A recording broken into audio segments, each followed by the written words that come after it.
Baruch Rabotai, Besorot Tovot et Hanouka Sameach. Hanouka en hébreu, ça veut dire Hanou, se garer, parking. Café, café c'est le 25. C'est une des raisons pourquoi aujourd'hui ça commence cette fête de 8 jours.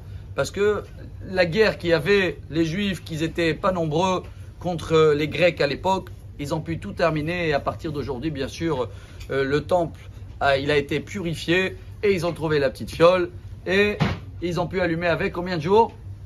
8 jours. Tout le monde connaît la belle question qu'on la demande chaque année.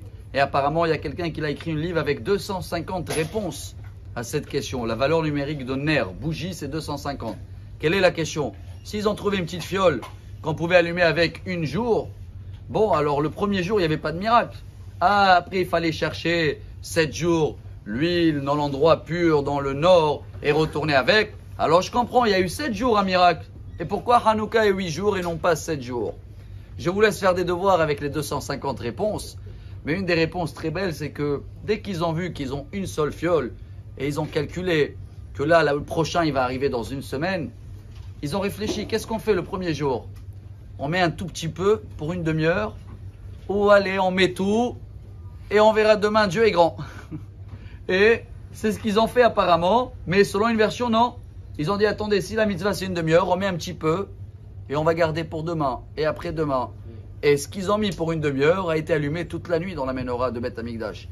Donc, le miracle a commencé dès le premier jour. Ce qui nous concerne, chers amis, et je crois que c'est un très beau message pour nous tous, Hanouka, selon le Midrash et Purim, c'est une des fêtes qui ne seront jamais annulées.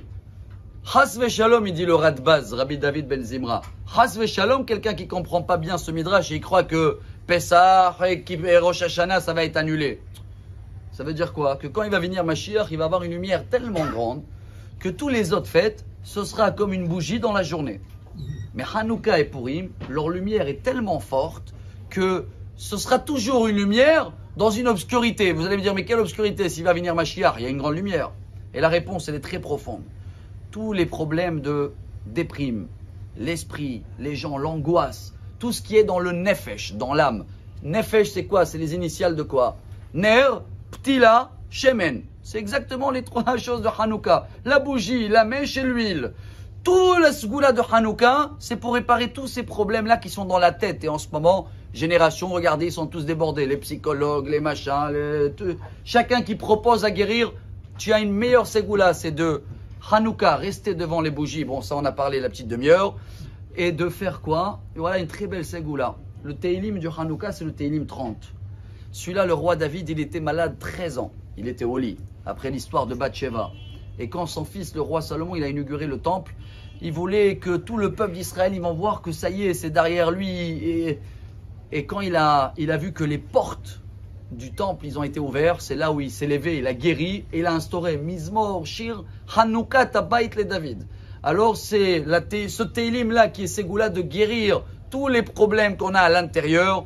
Et comme ça, Bezrat Hashem, on va penser clair, on va voir clair et on va avoir une fête de lumière qu'elle va éclairer toute l'obscurité qu'il y a dans le monde. Hanouka Samer, Rabbi Elazar.